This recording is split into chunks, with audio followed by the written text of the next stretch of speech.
Uh, we are live. We decided to go a couple minutes early. Welcome to Morelli Python Radio, episode 495. 5 away from Five more. 500. Five more, more. Bill. 5 more, Bill. He doesn't listen. 5. So Yeah, we'll be doing that sometime in June. Yeah, well, he messaged and he's like, when are we doing the 500th episode? After the 499th, Bill. What the hell? Like, why do I have to explain numbers to a doctor? Like, it is. I love the and Owen then comeback. I believe he threatened me. So it was. He's like, when are we doing 500? Well, Yeah. See, Bill, numbers go like this. 499. 499, 500. So somewhere between 499 and 501 is the 500th episode, Bill. Yeah. What's up, Robert and Lance? They're hanging out in the chat. He says, good afternoon. It's almost bedtime for me, noon. man. What's up, Jason? Afternoon. Eric's like, I go to sleep when the sun goes down or when someone puts a shade over my head. Yeah, I just turn off. When we go places, we just have to put a cover over him, and Eric just sleeps standing up in the corner. Yeah, I'm done. Yeah, give me nighttime. Caramelized onions and my little black, head black cover, hood, and I'm good to over go. him. Yeah. So it's just me and Owen.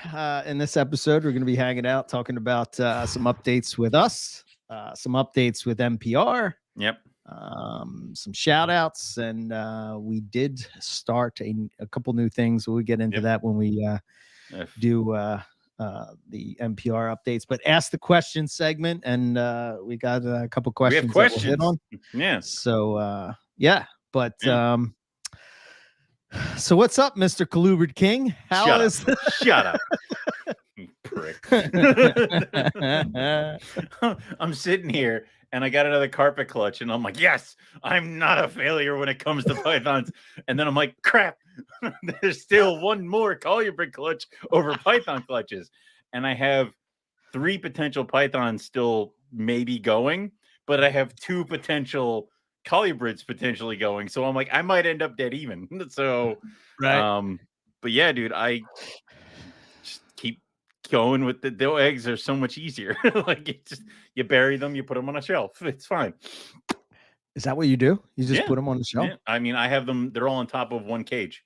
So there are bins on top of this one cage that's got the one bin of Madagascar giant hogs now that is like 21 eggs in there now because I just keep putting the mad hog clutches in the same bin. And I'm like, oh no, if I have one more egg, I'm toast. I can't put any more in here. And then next to them, how are you gonna? Oh, I guess they're gonna hatch at different times. Yeah, they're probably gonna hatch at different times. I mean, I think the two clutches were within days of each other, but then the other one's like a month and a half away, so it'll be fine. Okay. Plus, it's fine. So there's them, and then next to that bin is the Chinese king rat eggs, and then after that is the black rat snake eggs. And it's nice. Like, oh no, wait, there's more colubrids. I forgot about the corn snakes. Fuck. Rhinos. No, they were counted, but if I have 2 female corns that go, I'm totally screwed. There's no chance in hell. I will have more colubrids. What was the white one that you had? That was the black rat snake. That's what I thought. Okay. Yep. Those are the white-sided black rat snakes. Maybe het albino. I can't remember, but we'll find out shortly. So you just like you're so nonchalant about your colubrid clutches. Like, I don't know what it is. It's a snake. It comes from North America. What do you want? The reason I got these things is that I could breed them and just have babies to potentially produce. I wasn't looking for, and that's the weird thing is people keep offering me 100 flower rat snakes. They're like, it's het patternless. I'm like, I don't care. Like, I don't want het for patternless. I just want 100 flower rat snakes. So, and I think with my white-sideds, I got them, and I think that's why it's potentially het albino. I don't remember because he was probably throwing a couple things at me. It could be a surprise what hatches. I don't know. So could be. Okay. But that's the whole point, is just to have. That's why all the corn snake stuff has to be snow, because if I got a ton of different corn snake morphs, I'm not going to be able to sit down there and figure out you don't ever get the urge to like mess around with morphs with corn snakes? No, that was young Owen's foolishness. Okay, we that train sailed right into the ocean. All right, come on now. We tried that numerous times. So, well, because I always got pairs of like, I got a pair of ghosts, I got a pair of butters, I got a pair of whatevers, and then either I would lose a male or the other male would turn out to be a female. So then ended up mixing and matching everybody anyway. And then I'd bring those babies to reptile shows and not know anything about what I had. Or what it was het for. And, I can only shove so much Python morph genetics in my brain. So, yeah. Oh, we even got the other buddy in the house. Where? Yeah, that is him, right, I guess. Yeah. Get to work. Do something. I got cages to clean. Get over here. Owen's beard is looking really strong. Okay. Owen, there you go. It gets redder in the summer. It's my summer colors. I get more drab. I fire up in the summertime when you put me in sunlight. Of course, I also burn horribly. So it's weird. Okay. So are you adding any more colubrid projects? Why would you put me on this? Why would you do this to me? All I hear is a swallow, like because I want to so badly, but I can't. Why? You gotta, you gotta draw the line somewhere. You gotta limit it somehow, man. I don't want to add any more. I don't want to add any more projects along the lines of the beauty snakes because I haven't been able to get them to breed. So there's no point in adding like cave dwellers. I don't want to go and add more Kribo because I haven't been able to get at them to breed. Pointless. But I've been able to get the Asian rat snakes to breed. So 100 flowers, totally. I have the mandarin. I want to add cockseye. Like bamboo? Yeah. Bamboos, cockseyes. And then I've lost my mind and I want to add the Argentines, which I'm working on that. And then Keith keeps. I'm not allowed to look at Keith's Hog Island boas anymore. I keep. Hog Islands are nice, man. They are. Yeah, they are. And he's getting a bunch of rhinos, and he may need some help. So I think between him and Matt, they have really, really nice collection of locality boas. He's got like the what's he have? The Amarilla, I think they're called. Yep. They are really nice. Keith has those exceptional hog. Keith goes above and beyond for his shit. Yeah. Like he goes and he finds like exceptional animals. And yeah.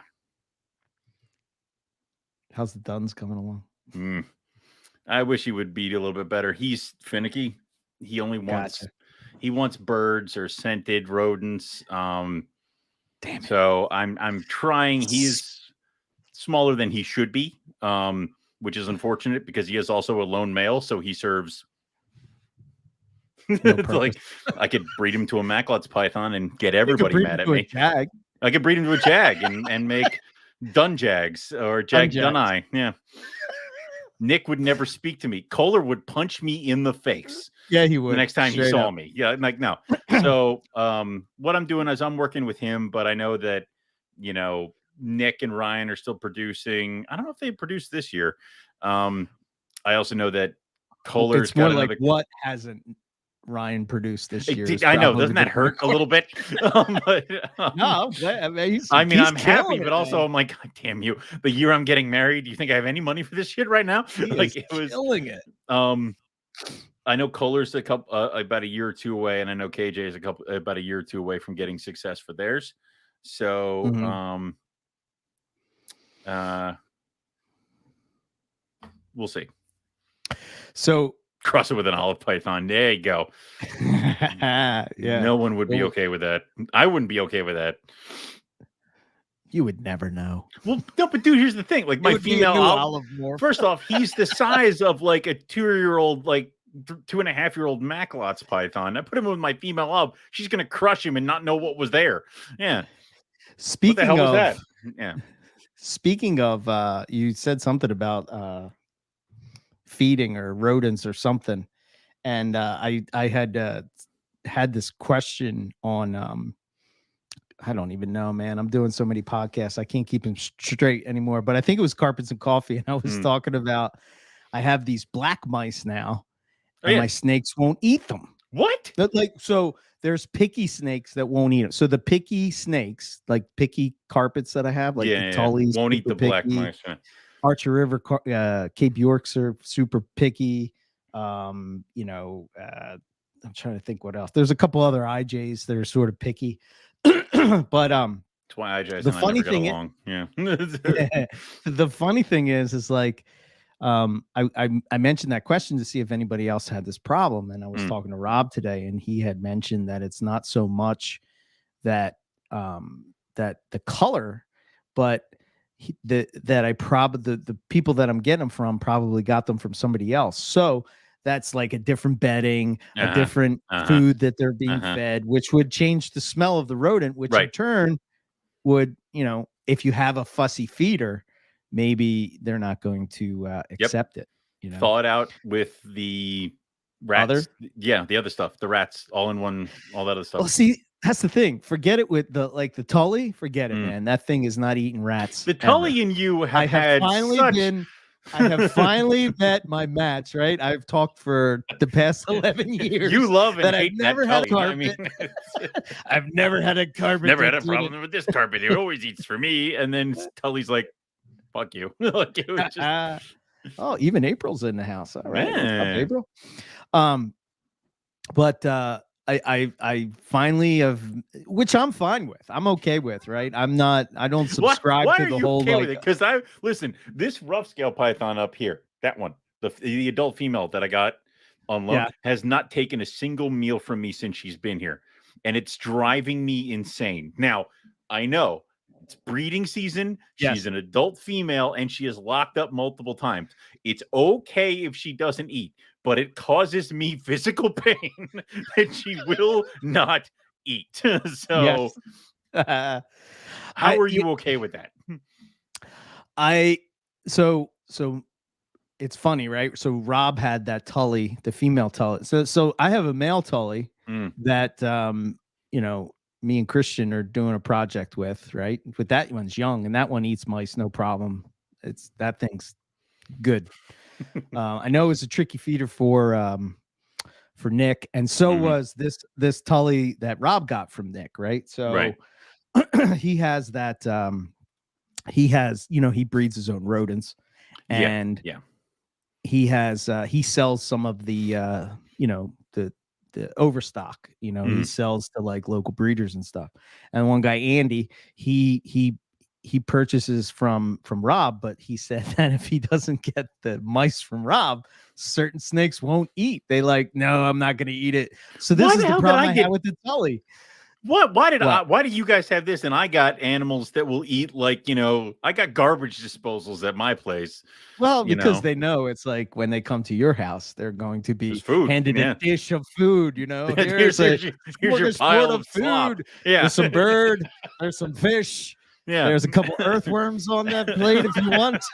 Whatever you want. I do enjoy walking through the supermarket going, what could I throw down their gullets today? Like, there's a frog leg there. Yeah, you know what's really good now is the cheap ass scallops. They're like this big, perfect size. Yeah, see? Yeah. It's like you went to Atlantic City to the casino, you know. Little this, little that, whatever. Yeah.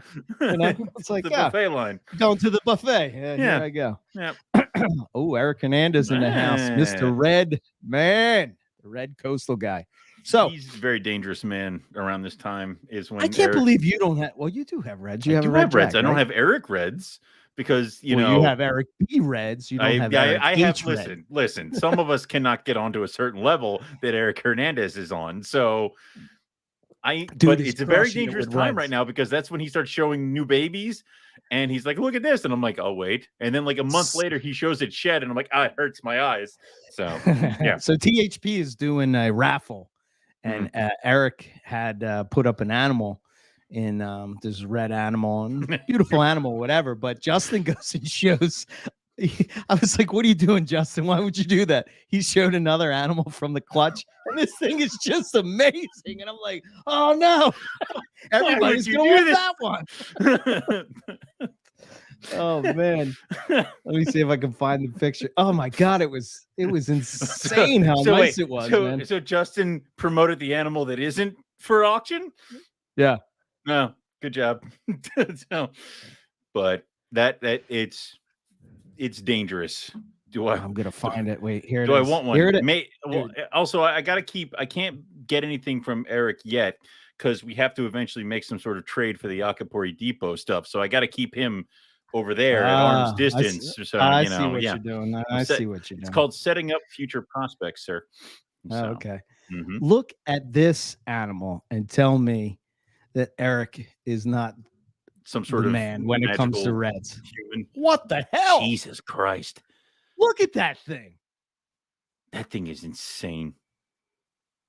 I love it because I love it. I hate to say this. Move over, Balin. Yeah, no. I love it because the black is up there at the top, and then it kind of just fades away. And then I love the red pattern in the small saddle. That's insane. That is nuts. And that's the picture. Son of a bitch. After he puts I was like, oh no. This is another one. To pay no attention to it though. Oh. Yeah. Wow. Amazing animal. Totally blew me away when I saw it. But if you THP, go over to THP and you'll get all the info on the thing there. I'm contractually obligated to say that Jason Balin is the man. Yeah, I'm gonna say it for you, Eric. I'm gonna speak the words. Watch out, Balin. I love you, Balin. I see Jason in every Hamburg, and usually he's got something to yell at me about, so I might as well give him a reason. Mike. Yeah, but does he have reds like that? I've not. Well, he's playing with the hypos and the tiger stuff right now. Yeah, so he kind of moved. Yeah, okay. Hey, whatever, man. It just goes to show you, like, to me, like, we always have this discussion: should I stay focused? Should I be more, have more diversity or whatever? Do you want a pair of every morph, or do you want to focus yourself on one? And to be honest, you can have success with both.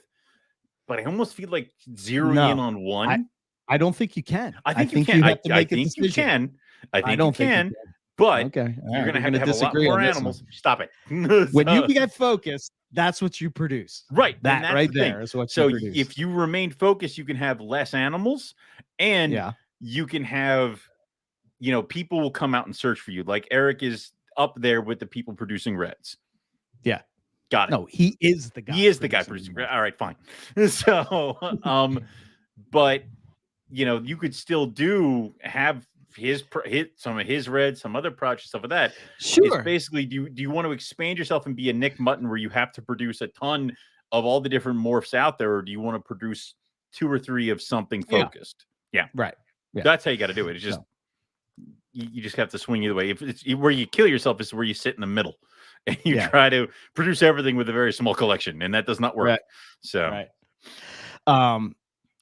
we got Mike Stefani's even hanging out with us tonight. What's up, Mike? Everybody bored on a freaking Tuesday now? What's going on here? I don't know, man. It's like 2011 all over again. You know what I mean? Remember when we used to do it?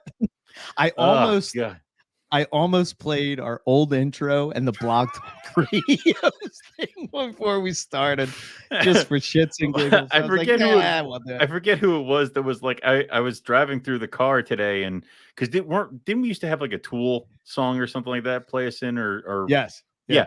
Like there's somebody who's like, I was driving in my Pandora, started playing this song from Tool, and I was astonished about 5 minutes in when I didn't hear Owen and Eric start talking about snakes. It's like, okay. So, cool. Yeah. Glad we've reached that level. I'm going to throw this little plug out there real quick. Monitor Fest is the 28th. He's got all the information, monitorfest.com. Actually, let me go to it right now so I can actually say it's going to be cool. There was a brief window where it looked like I was going to be able to you and me, but I didn't realize that it was on, running a supermarket and all. I didn't realize that it was the weekend of what do you call it? Is it Labor Day? Yes. So I'm going to share it here on the screen. Here we Cool. go. Monitor Fest, May 28th in, how do you say that? Minocqua, Illinois? Minoka, I guess. So yeah, they're, oh wait. Monitor Fest in a nutshell. All right. Yeah. Face the name of the fellow keeper breed. So it's basically the same type of idea as Carpet Fest. Sounds a lot like Carpet Fest. Yeah, less carpets, but it's more for lizard. monitors. So I would say go over to monitorfest.com and it'll give you information on if you want to fly in, updates on what's going on. Yeah. Rooms, all stuff. I wish we could have went. I really do. So if they do it again next year, I'm gonna definitely try to prepare for it ahead of time. I mean, it sucks because I know that Mike's out there. I know Andrew's going out there. I know Brian Waterloo's out there and stuff like that. Like, so I know a bunch of guys who were going, and it would have been cool to kind of hang out with them. But dude, I just want to see his Mertens. I want to see the Mertens. I want to see the Mertens. And his Kimberleys. Well, the thing is, he's got the Mertens, and then Brian has the lace and stuff like that. So it's, it would have been fun. Well, next October, I was talking to Keith today about it, but October, dude, it's going to be insanity. I don't want to talk. If we find, don't talk to me. A wild lace. Don't talk to me. Oh, come on, a lace monitor just walking through the park. Like, so the problem is that I can't. So problem is that you're all my friends, and I can't be like, I hope you find nothing, because that is mean and cruel.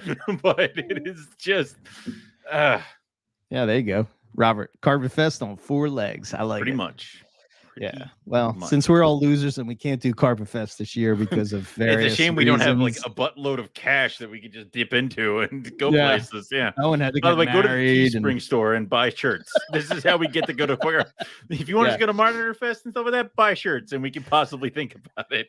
Yeah. I couldn't get off because it's the weekend. All my time time off is all discombobulated, which kills me because I really want to go and do some herping and stuff like that. And you guys are getting to go out in the next couple of weeks. You're going to Arizona. So, oh shit! Yeah, it's only like 21 days or something like that. Yeah. So can't wait. So I'm gonna. You've been there already. So is it like West Texas or no? It kind of is. It is, but a lot more elevation, a lot more mountains, a lot more. Oh, God. The hiking was worse. Also, so we went to this one place looking for tiger rattlesnakes, and I'm like, I really wanted to find them, but the path goes from like rocks to like ankle deep sand. So then you're hiking and you're like trying to, like when you're walking on the sand, like on the beach, and that's what we were doing. And I'm like, this sucks, because now I have to pick up my feet, and they already weigh a ton because we've been hiking earlier. So that sucked. And we found nothing but a fun cricket, a Jerusalem cricket. Oh, so wow. Okay. It's one of those, it's worth it. But going for like the banded rocks and the ridge nose, that's fine. That was fun. Yeah, I think I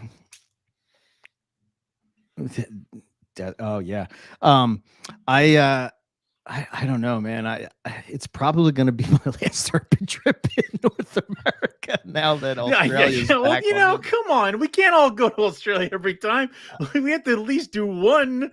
Come on. Yeah, I guess we could. We could do. We at least got to go back to California because I missed that one. Okay, I guess we can make it California round 2. And we should just go to Florida. Would it be California that you would want to go to? Would you go to California? Yeah, I want sidewinders, man. Sidewinders and blacktails. Sidewind? Oh, wow. Yeah. We know the spot for sidewinders. I want sidewinders. I want sidewinders. You weren't with us in blacktails when we saw them in Texas. Every time you've seen a blacktail, I've been not there. Okay. Yeah, and it pissed me off.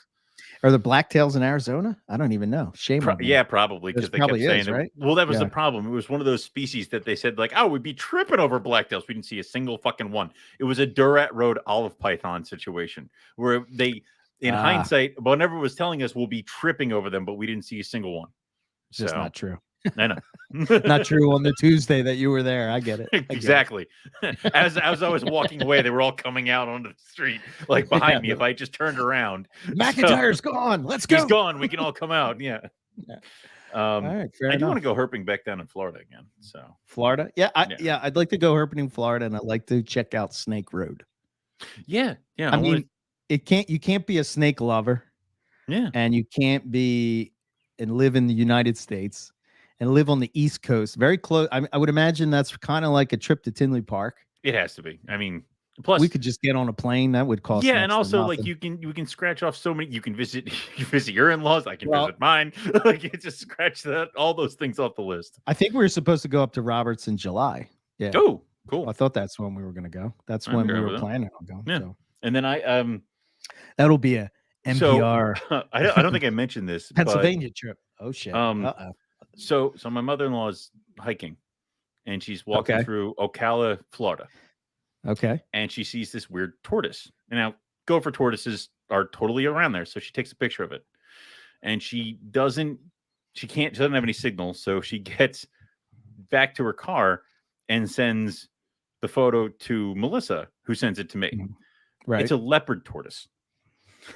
Like an adult leopard tortoise, just putzing around down the trail in Ocala, Florida. And I immediately text back, tell her to go get it. And they went back, it was gone. And all I could think about is, I'm like, yeah, it's like a $1,500 tortoise just walking down the street. Like it was, but I do want to go. You think it was like more like just I think it was a more situation. Neighborhood stroll. Yep, neighborhood tortoise. Either that thing was loose or somebody let it go. I mean, dude, it's Florida. It's the Wild West down there. You know, dude. after reading the book, like nothing makes sense anymore. Mike said that Snake Road is a few hours road from his house, so that's perfect, man. That is perfect. We will have to figure out a trip to Snake Road, and then maybe next spring. Because I think that's what the thing is, right? They migrate out. There's like a big wall there, and they'll migrate out. Yeah, and then come in the fall, they migrate back. That would be cool. Yeah, dude. And I want to go down. I monitors. Well, yeah, I also want to go down, and KJ keeps telling me that he goes herping right when the Burmese pythons are hatching, and he can just scoop up handfuls of baby berms. Really? So yeah. Wow. Yeah, I'd like to see a Burmese. I just want to go do that, wild, just to do even that. if it's the fake wild. Go find a pissed off berm in the wild. Yeah. Like this wasn't like my Monty from 1982. What's going on?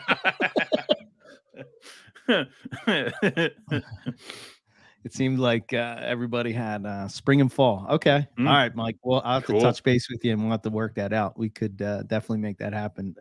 Dude, I would love to see his Mertens. Dude, I would have flashbacks. Well, it's like, and I would love to see the Mertens, but you also got to remember it was like Coming Eye. Oh my God. Yeah. He's got so many cool things. The Kimberleys, all the other stuff, plus just the setups and things like that. Arkansas. Okay. Yeah, maybe there is. Well, also want to go to Utah. I don't know. See, I take it back. I am not Cody and want to just go to Australia. I take it back. I take it back. There are still places where I'd like to see. Australia, and you're just. I'm such an Australia star. Yeah, I know that is what it is. But they have the best herps, man. Oh my God, they really do. I mean, all right, I gotta start saving now so that when I get the when it comes down to it, and you guys are like, this year we're going to the Kimberley, I can be like, good, you come with, like, and then I think that's coming soon, man. So you better. I know. I can only hold Rob Stone back for so long. Maybe you can use some of your wedding money. That is. Don't say it. Don't say it. Just nod your head. Yes. There you go. There you go. You're learning. Soon she'll be ready. Never say it out loud. What's wrong with you? She always hears. Somehow they always do, my friend. But yeah, so I got some diamonds kind of breeding, but then they kind of stopped. So put them together again, saw them breeding a little bit more. So I don't know. We'll see what happens. Keep going. Still early, and it's going to be 100 degrees next Saturday. It was like 30 degrees last week. I don't know what's going on. Well, the tortoise is outside because it was like, listen, okay, the temperature's getting down close to like 50 at night, but then it's like 92 during the day. You're fine. Get out of here. Like it was right. So let's see. Well, should we do so? All right. So do you have any other breeding things that you have updated for us? I'm waiting on several things. A prelay shed happened yesterday, so now we wait. Okay. That is it. My Kimberleys have their two heads sticking out of Yes. this cool closet right over there, just looking at me. Just Two of watching them you. are just like, Well, I because see you. the food I monkey's see you, here, food but he's monkey. not coming in. Like, Why you're not feeding me, come monkey on. man? It's a door. Oh, that's cool. That is cool. But so I saw a couple things and I wanted to shout them out. Since we're on the monitor kick, I don't know if you saw this, but man, I got to tell you, Luke, he just continually ups the games when it comes to enclosures. Luke, Beachy Scaly Beast, right? Yeah. Did you saw these enclosures? I saw this. I love it. Dude, we were literally there. Yeah. Yeah, that's where you like he should like it was said he should just have a fake iPhone right there, like on that one rock. Oh my God. That's just insanity. Yep. I think I'm gonna copy this, Luke. You should. I think that I think I am. I wish I was starting all over again and I could have giant cages like this set up. And yet you limit on what you can do as far as how many animals you can have, but this is so much cooler. Yes. Yeah. And especially since I think that the cool thing for him is he's a Northern Territory junkie like we are. Right. You know, he was actually there and took those pictures. So which is awesome. You just continually, you know, are reminded of your trip and with the animals that you probably were trying to find but didn't. You know what I mean? And you're like, you know, oh man. That would be cool. Shit. Can you imagine like just taking a picture? Like imagine if we took a picture of the woods around where we found the blackhead. And then that was the background of your blackhead. It was nighttime. Yeah, but I took it during the day. All right. Well, then that could be the background of your blackhead enclosure, and then you could relive it. You guys were making so much fun of me because I kept taking pictures of the environment. I make fun of you doesn't mean I don't agree with you. It's because I see a soft spot and I have to jab at it. Like, come on. Fair enough. Fair enough. I understand. Yeah, I don't know. Like this was you know, just I guess this should be my coastal carpet enclosure background. Yes. Because that's where you know? Yes. What else we got? I don't know if I don't know how I have these arranged. Sort of arranged. Well, that would be, I guess this would be my Tully background because that's Tully. But yeah. Just I mean, I wasn't as experienced. I mean, when you get Mertens monitors, you can have that one picture of me standing there, like, and then like the one coming out of the water. Yeah, that's yeah. Come on. Yeah, that's okay. That's really cool. That's jungle carpet territory. Yeah. Yeah. Tons of shit, man. Tons of shit you can do. That's some cool stuff. We should start making the pictures that you take into some sort of background cell things that people can put in tanks. Oh wait, I got to Mike did a let me see if I can do it on here. Hold on. The other could you let me see real quick. I'm going to see if I can pull up Mike's new thing. Okay. Yeah. So, damn it. Okay, not working. Anyway, but it's really cool to think about that kind of stuff, especially if you're going to go the extra mile and almost make it like the picture in the background and then include like rocks that you would paint that kind of match the stuff that you have back there or some other stuff like that. So it kind of makes it almost like three-dimensional, almost like it's a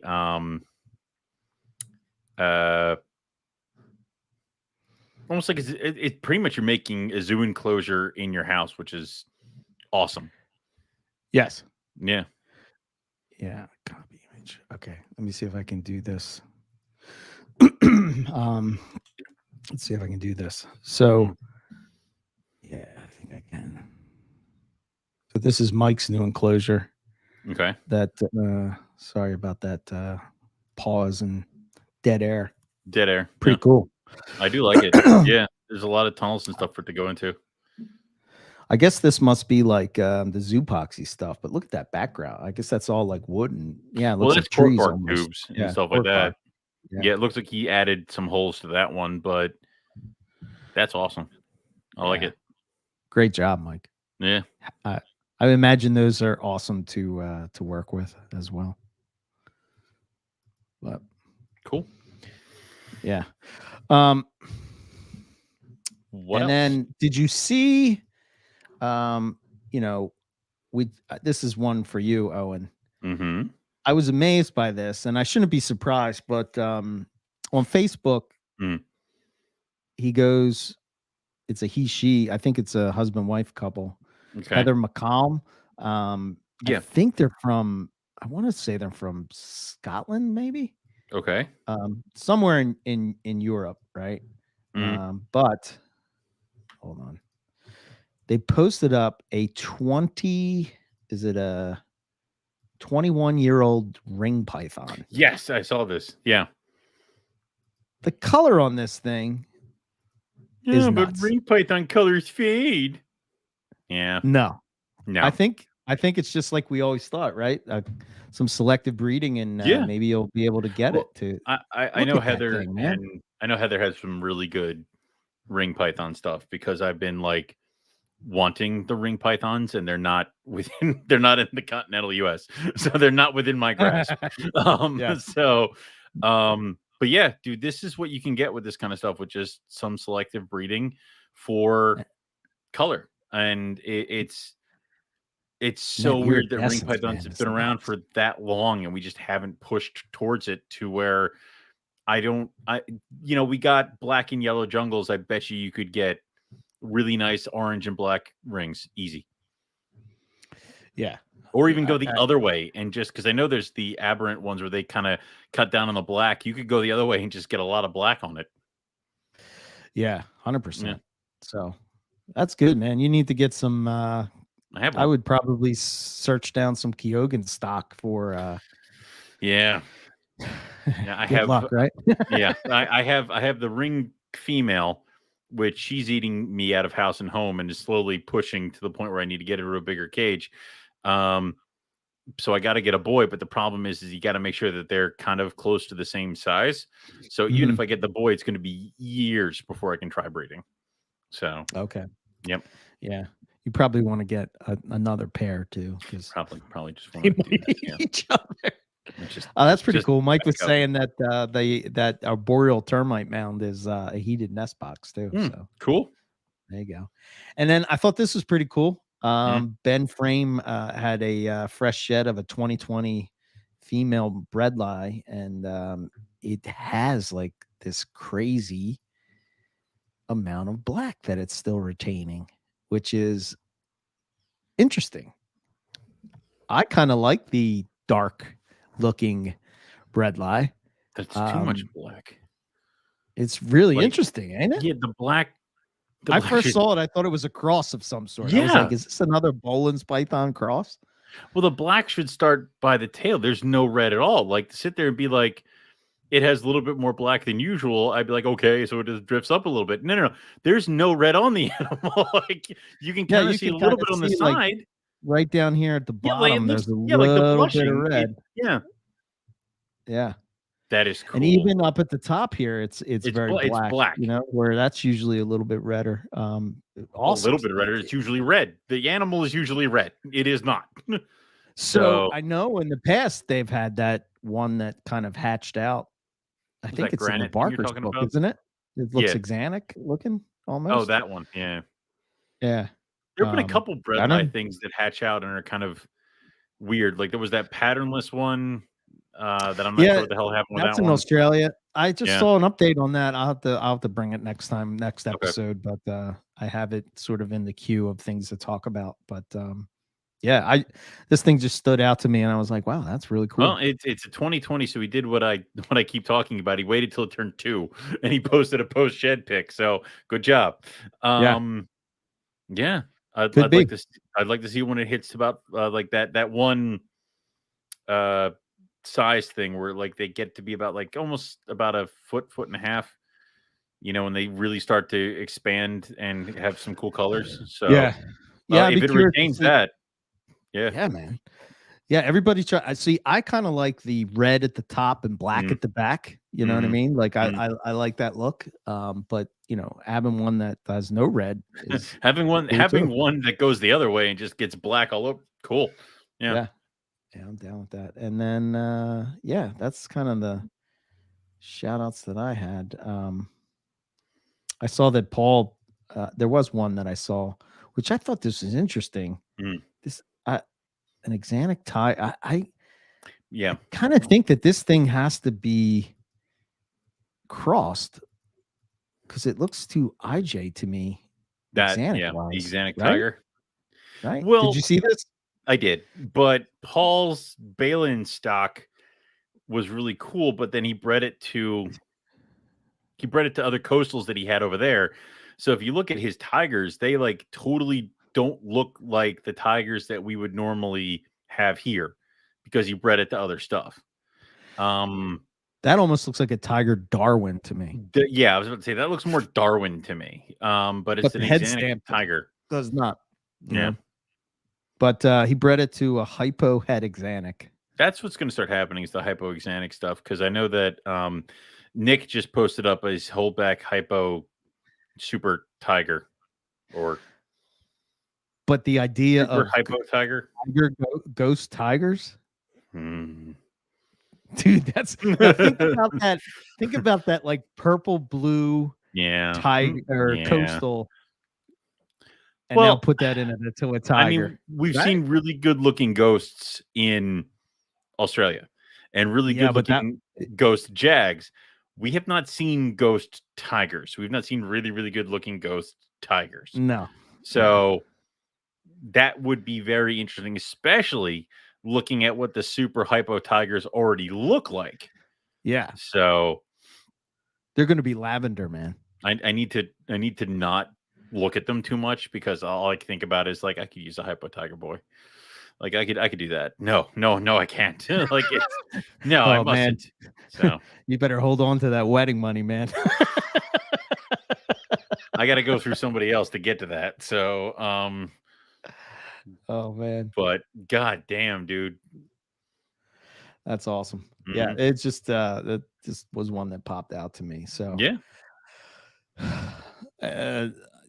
Let's see what else. So I guess we'll talk about some MPR news updates and such. We're retiring and selling all our snakes and starting to breed fancy guinea pigs. We're doing a Bigfoot podcast. And I quit.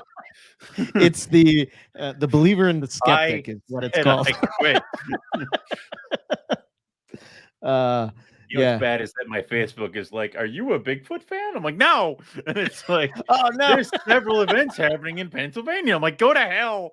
So it's Oh man, you get bombarded with Bigfoot spam. That means that the algorithm is thinking that you love Bigfoot. Yeah. Now I have to hurt my Facebook algorithm because of you people.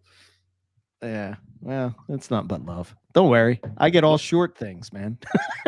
Do you have trouble reaching the top floor, top shelf? Here's a grabber for you. One of them old people grabbing cloth.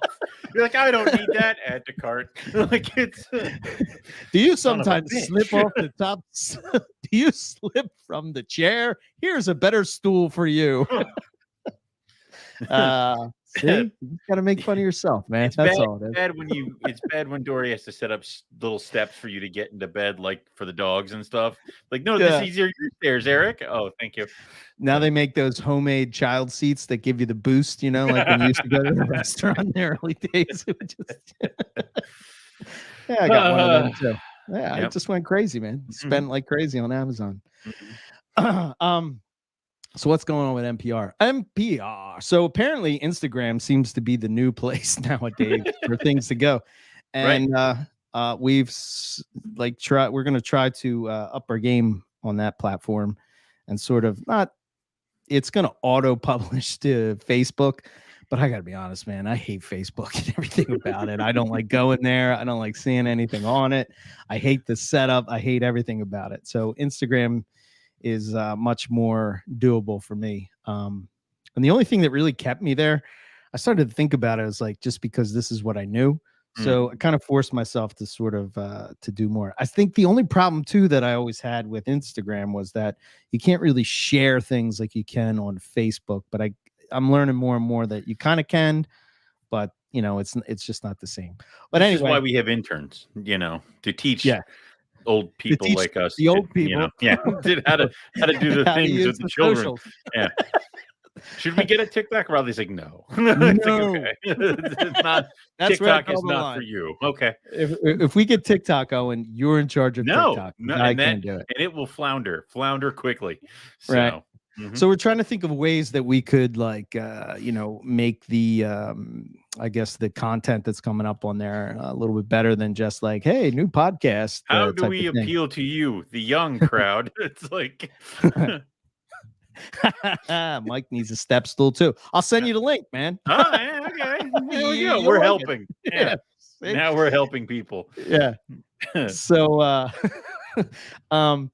so we added a couple things, right? And we figured Instagram is the hashtag place. So what we're going to do is every Wednesday before we have, is it Wednesday? No, every Friday before we have the guest for the next week, we're going to post up MPR Ask the Question. So basically, we're going to tell you who the guest is, and we're going to pick, everybody can sort of comment below that picture, and you can sort of throw one of your questions out. And that way we'll ask it to the to whatever the guest is, or if it's me and Owen, and you can throw a question out to us. We answer questions all the time. Right. So we're going to get that going. So if you want to get involved in that, I guess you can follow that hashtag, or you can follow us on the MPR network over on Instagram. So there's that. And then we have another one that we were doing is What a Stunner. And basically the following week, from when the guest was last on, right? So that following Thursday, we're going to post up one of their animals. Maybe it was one that we talked about on the show. Maybe it was one that, you know, I think the first one we put up was Gary Shavino's diamond python that he talked about during the show, and then it shed out. So he sent the picture to us. And we threw it up there. So it helps kind of promote the person we had on. Also, it gives everybody something to associate because we probably talked about it or alluded to it. So it's something else to kind of toss out there. So yeah, it's another little added bonus for you guys. Yeah. And then another thing that we were thinking about, right? Because I was kind of doing this on the pick of the week, but I don't know. Like I said, I don't really go to Facebook all that much. So I figured let's sort of like let's add it to Instagram so that it's there. But sort of putting up like, you know, I asked, I think it was Riley. I was like, Riley, quick, give me a hashtag for like famous Morelia. So we put Master Morelia, right? So the idea would be that, you know, Benjamin, Madam Blueberry, Gary, GQ, IJs, things like that.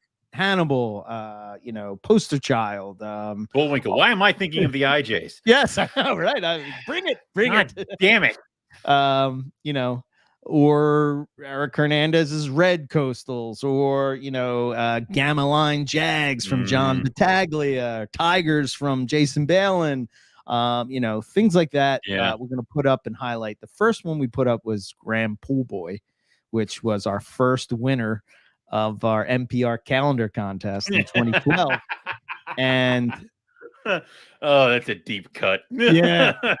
Yeah, we've been doing that. Wow, we've been doing that long. Holy shit. Okay. I forget, something popped up the other day where it was like one of those throwback things, and it was like 2013. It's like, I have to do the show, and I'm like, son of a bitch. Like, it is just, yeah. So we got those three things that we're going to be adding to it, and then obviously we're going to be posting up, you know, other content of different places we herp, or stories. As far as, I think we decided, like me, you, Lucas or Riley are going to be, maybe doing a short video about something that we have or something that we talked about or whatever it would be. Yeah, finally, we broke. It'll never happen. Broken the wall. Well, it's cool about the Master Morelia thing is all the reptiles magazines and vivariums I have back there. When I was reading Stolen World, they were talking about how the feds made up a fake reptile company and advertised in reptiles. So I started going through them all just to kind of see what I could, like, what was in there, if I could find that ad. But I found I have a bunch of the carpet ones set aside. So I was looking at like the original tiger ad, right, and stuff like that. So that's stuff we can throw up there too. Right, 100%. Yeah, all those kind of things. We got all those. I got you. Well, I have the archive of the carpet python internet over here in the shelves. You know what's bad is that there's this one commercial about, like, I think it's I forget what, it's an insurance commercial, but it's like, young homeowners turned into their parents, and some guy's like, that's the internet site that I bought. That's where I quoted myself. And the guy's like, you do not need to print the internet. And all I can think about is you with your files of all the different pages of Morelia stuff. I'm like, my God, he printed the internet. Like, it was... Yes. I was just making caramelized onions tonight. That is very true. Yeah, I was going to take a picture of it and put hashtag caramelized onions solve everything. It doesn't really focus on what we're doing, but yeah, no, it doesn't. But inside jokes, you know what I mean? Every once in a while, it's a carpets and coffee joke, and no one appreciates it. Am I gonna list any colubrids? Maybe. Okay. The answer to that question is, if I have any, I will. The idea right now is some of this stuff is definitely going to be slated for wholesale, but that's like corn snakes and the rat snakes probably. But things like the mad hogs, they were listed last year. I put a few of them on the website, but they were immediately bought. So, dude, you're gonna crush it with those this year. 21. I don't want to talk about it. Like, it's like, God, I hope are you holding any back? No, dude, I got 6 adults. I don't need any more. And then the price on those are nuts. They're getting up there. Yeah. Oh shit. Yeah, the wholesale prices are insane. Okay. Gotta convince Owen to get 1.1 McCaffrey. Convince me. Go ahead. Make your best pitch.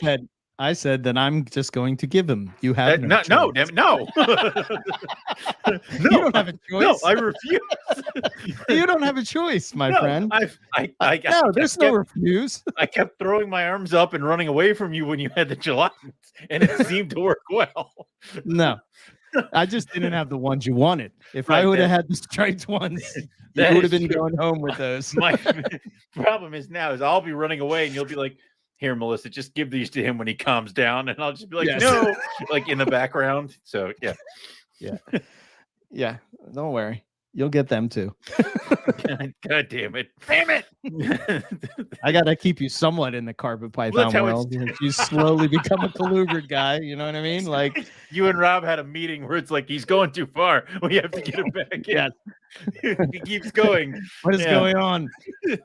Ever since Colubrid Corner has gone to the waysides, he's now bringing it to MPR. I can't do it. I don't know what he's talking about. Watch it be like, I know we've talked about it a million times, where it's like, if I ever hatched a brand new carpet python morph, I'd lose my mind. Imagine I hatch something out of the freaking mad hogs where I'm like, shit. Will you have the same thing? Will you be the same way? Yeah, I don't know. I don't want it. Like, it's. So here's my thought. You don't really, well, I shouldn't say this definitively, but my thought is that you're closer with people in the Morelia world. I am. So you'd be more concerned about what they would think of you. Yes, horribly. Well, when it comes to colubrids, listen, you don't know what the hell's going on. You just have snakes. You put them together. They breed. You sell them. In their sandbox. I don't want to hear your stories. I don't really care. Yeah, but. Owen, I have a ghost het motley sun-kissed tessera blah blah blah blah blah, and you'll be like, I don't care. It's like a corn snake next. Like, yeah, but Yeah, pretty proud of myself. I think they were all corn snake morphs. Yeah, they probably were. I know Tessera, but the other ones, Sunkist, yeah. They're at the point Sunkist, now where it's like it's a red jacket. I'm like, it's not red. Like I don't understand. And then there's one called Led Zeppelin. Red Zeppelin. Red Zeppelin? Red Zeppelin. Dude, yeah. I don't know. We're starting to get into the point now where like ball pythons are like, this is a tuna melt. It's like, no, it's a ball python. It's a tuna melt. So yeah, I mean, whatever. I really want to. I don't know. Here's the thing. Like, you really want Mertens eye? No, I would. Well, I mean, if I had room, maybe. But that's my retirement package. I'm going to have Owen Pelly's and Mertens. That's it. Nothing else. So that's it. This picture kind of made the rounds again recently. It's that gold Macklot's python. It's like got a gold. Oh, head. I saw that. Yeah. Yeah. And that thing makes the rounds every once in a while when somebody who's kind of new into liasis finds it. And they're like, this thing is awesome. And of course, they immediately post it up everywhere. And they're like, what happened to this animal? What happened to that animal is the guy who got it shopped it around for people to possibly do a breed loan. He didn't like any of the conditions that people set forward. So then he took it home and said he was going to breed it. And then it died. So then every time we see this Macklot's python, people are like, remember that dude killed it and now we don't have gold Macklot's python? Yes. My biggest fear in this world is being that guy for some morph where it's like, you know how we don't have albino rough scale pythons? Well, we had one, but Owen killed it. Like, yeah, no. You wouldn't do that though. I know. think I box it up and I mail it to Big Mutt with a note that says "Pay me later." Like, get this away from me. Is this worth a Hypo tiger? Please send box of snakes. I trust you. Oh, so all right. Yep, that's good. He already hooked me. Yeah, you did. Yes, you did. You did. Yeah. I get quite a tremendous amount of enjoyment from my monitor lizards. He just likes to sit in his rocking chair and I do, man. Watch his little lizards going around, smokes his pipe. He's like, yes, this is enjoyable evening. Editing podcast, smoking his pipe. Yeah, right. Yeah, life is good. So, brandy. Yes. The podcast empire looks good. Coffee, not brandy. Swirling the coffee. You don't have to swirl the coffee. It's black coffee. What? Yeah. It gives it a better taste. So what else do we got going?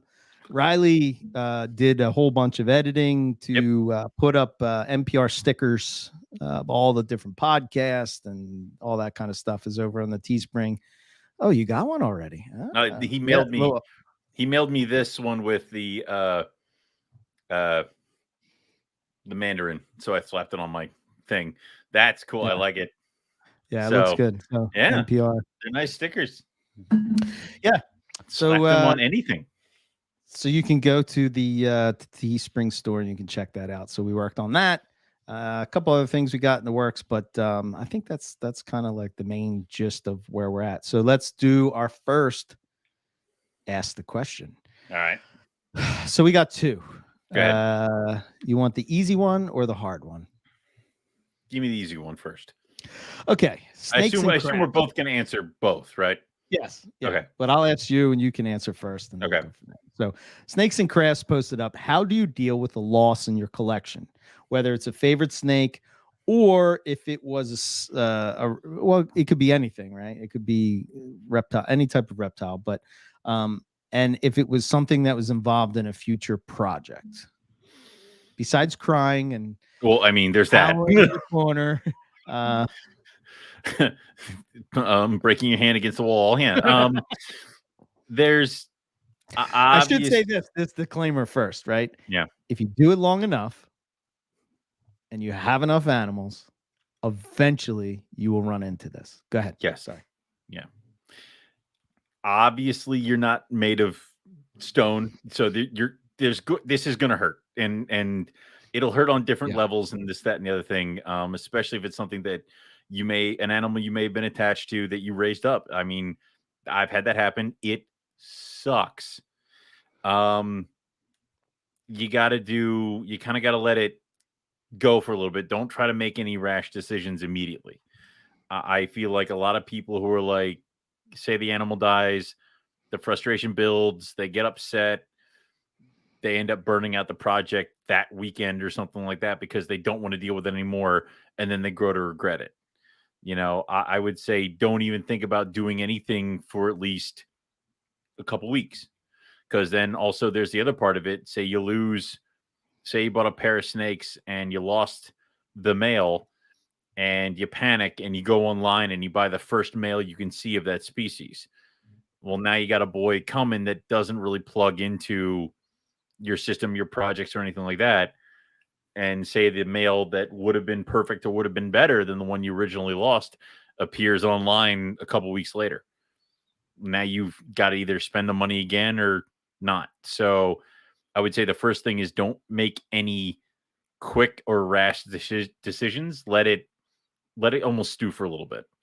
And then you really got to sit down and decide, if it was involved with a project, what do you want to do moving forward?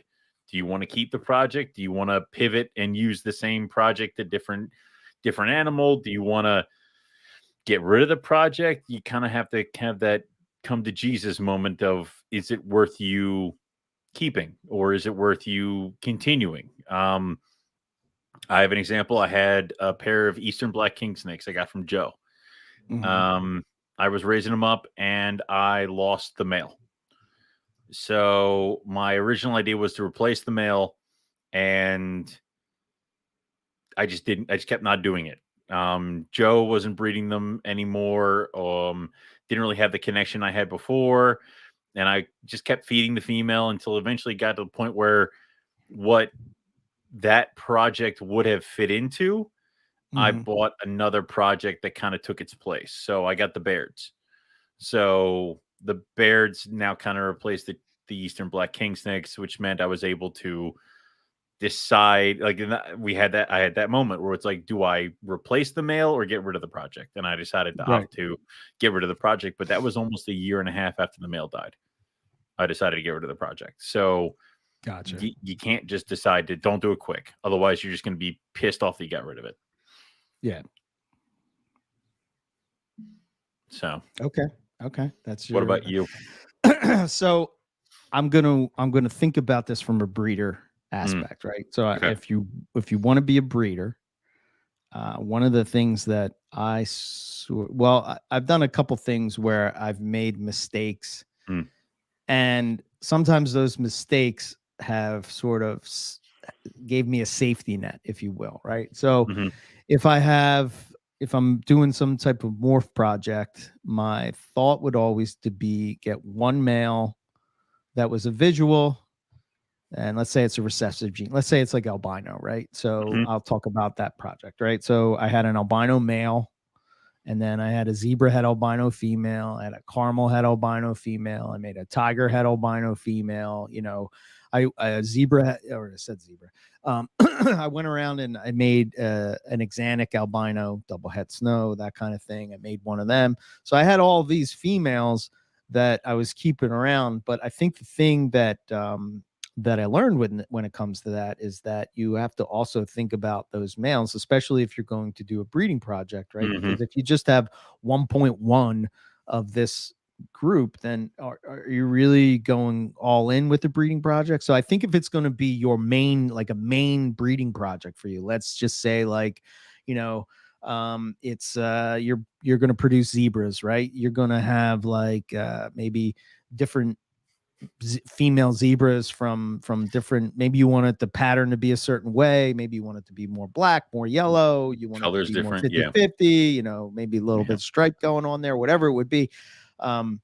There's so many directions you could go, but I wouldn't just have one male. I think that's sort of that ball python mentality. But I think the difference with something like that is that even if you don't have that morph per se, like a lot of ball python breeders will have that morph in another thing. Like, so if they're focusing, say, on clown, they might not have a clown het sunset to go with this female, but they might have a clown het something else that they could go with this female, right? So having those other animals around, because eventually it always seems to hit on that project. We only Either have two of them. Yeah. You only have two of them, or you can't replace it, right? Right. Or you can't, you Yep. know, and that's sort of like poison ivy is another approach that I did where I just kept everything. And I know everybody said, you know, Burke in the clutch and all this stuff, Yeah, which is great. Someone's asking about the king rats right now about Are you Burking gonna the Burke them? clutch. Hell no, I can't. I don't have the room to Burke those things.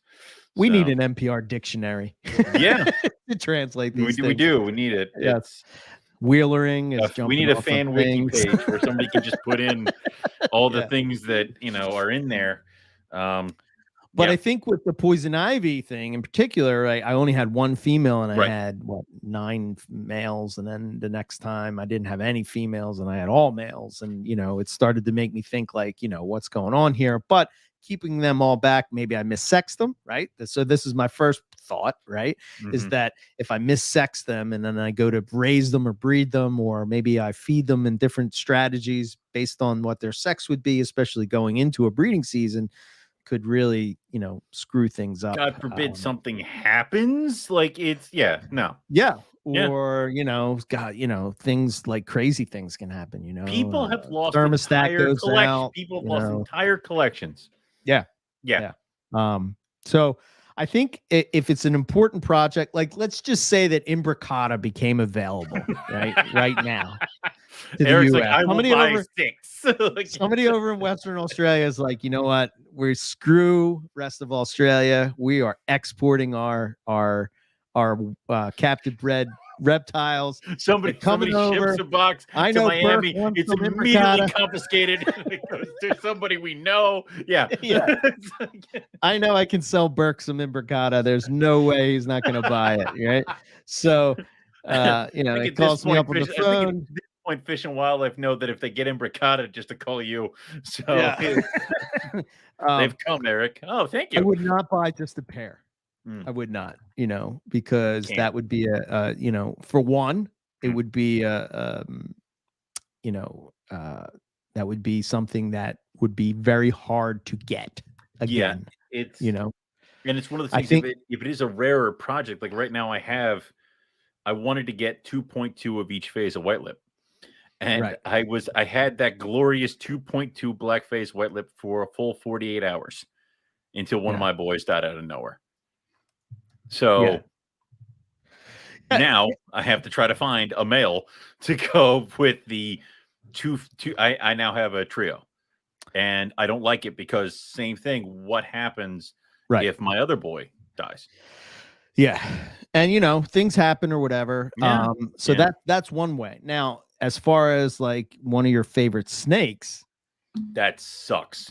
That just sucks. That sucks. You know, if I don't even want to say it out loud, but my don't nothing. Like when no, I'm going to use one that's already gone. So I like, but Poison Ivy, when she died, dude, I was gutted. Gutted because there've been a couple times, like there was that, was it one of my first M-Pen girls, like that one, that I think we were supposed to do an episode. I'm like, nope, can't do it, not doing it. Like, there've been a couple times where, and that's why you need a good network of reptile people, because there have been a couple times where, you know, I've called you and been like, hey man, can we just go herping or hang out or whatever?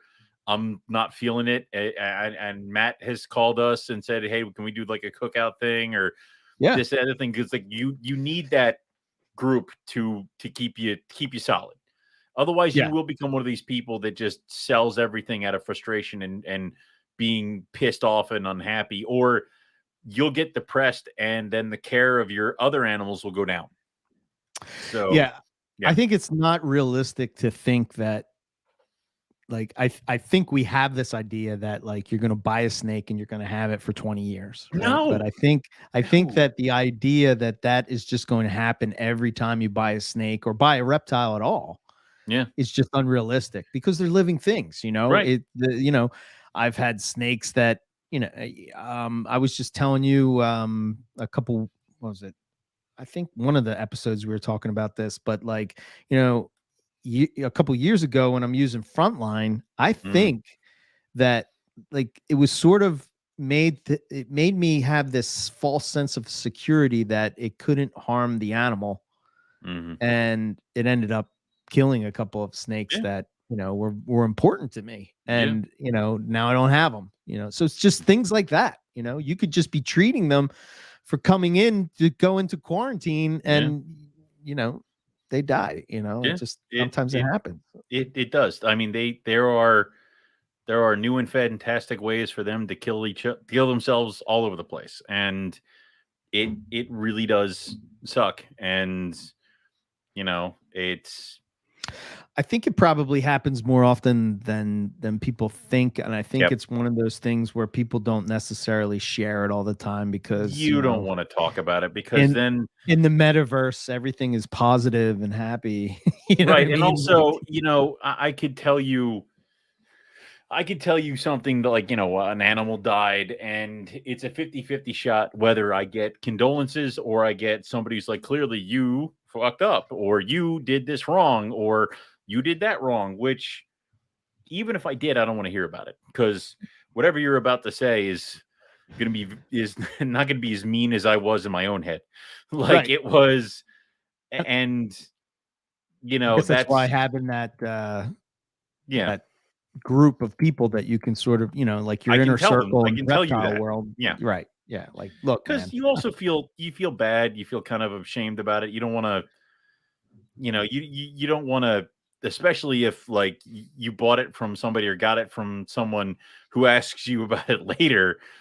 You don't really want to be like, you know, it's hard to tell the people that something happened. So yeah, and then especially if you were super excited about the project, and you know, it's kind of like, you know, but you know, this like, I think I told Melissa the other day, I'm like, I should have just bred pet rocks, and she's like, how would you do that? I'm like, glue googly eyes onto rocks and sell them. So, but I think that you know, I'm a believer in life that you don't know what the up feels like unless you know what the down feels like. So the down, you know, when you're down and it sucks and you're in that valley, you know, you think you're never going to get out of it. But like, if everything felt the same, you wouldn't know how good it feels when you're at the top of the mountain, you know? So the whole idea of that, you know, you're going to have to go through these period. Like sometimes you're going to try to, like the first 2 years I tried to breed carpets in 20, what was it, 2009 and 2010. I struck out, and I'm just like, do I suck this bad? Like, what is going on here? everything I hear is for these things should be easy. Right. You know, and you know, it just didn't work out that way. And there was reasons why, but if I just would have quit because I was in such a down place that I suck and I can't get you know, I don't know. It just it would have been a bad thing. But so that was that question. And then we got from Luke, Beachy Scaly Beast. How do you guys see yourself pushing forward with your keeping? Or do you just go with what works and not rock the boat to maintain success? Ouch. That's a little more a little bit different. I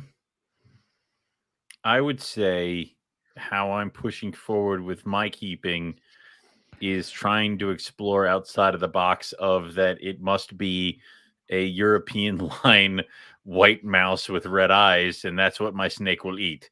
So that is, I feel, how I'm stepping out of my box and kind of pushing past the taking the snake and forcing food down its throat, and that's the only way it's going to live. So that's my thing that I'm working on and how I'm going to push it. But as far as like not rocking the boat, if it's breeding, I'm not going to touch it. Like if I might give it more space, I might kind of add a little bit more. But as far as like what I'm going to do with like their temperatures or anything like that, if they're breeding, I'm not touching a damn thing. That's on autopilot. But I will try to mess around with stuff that isn't breeding, like the bridges and stuff like that I added to the cages to kind of give them more access to each other and less interaction with me. Which if that works this year, holy crap. Like I'm gonna move the Karibo out to the cages, give them a bridge and a little bit more space because it hasn't been working. So either I could keep banging my head on the wall and keep doing the same thing, or I can change it up a little bit and see what it does. Right. So, yeah. Okay. I guess for me, it's you know, I think for me, it's always I've always had a fascination with behavior, and I think for me going forward, it was about so I took the first step of cutting the collection down, sort of focusing on what I want to work with, and now I'm in the sort of the next phase of just kind of rebuilding what I have into more naturalistic type of enclosures and stuff. And I I guess I would just I guess how I would keep pushing that forward would be just spending my time really observing them and trying to figure out what makes them tick and sort of experimenting with, different things to see if they use it or utilize it or, what really makes them go. And then trying to see if that equates into better success with breeding or, the offspring that are produced or, just in general. I think keeping lizards has really kind of made that happen faster for me. Just because the feedback you get from lizards is different than the feedback you get from snakes. And because they got hands, isn't it? I don't know. They're just smarter, I guess. I don't know.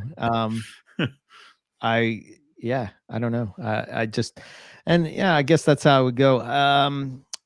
I think what Luke's getting at is like, would if I had an animal that was breeding and producing, and everything was perfect all the time, I probably would just keep that going. However, I mean, it's hard to think about changing something if everything's going well. But it is also but it is also one of those things where it's like just because it's going well doesn't mean it can't be going better or can't be done better. So yeah.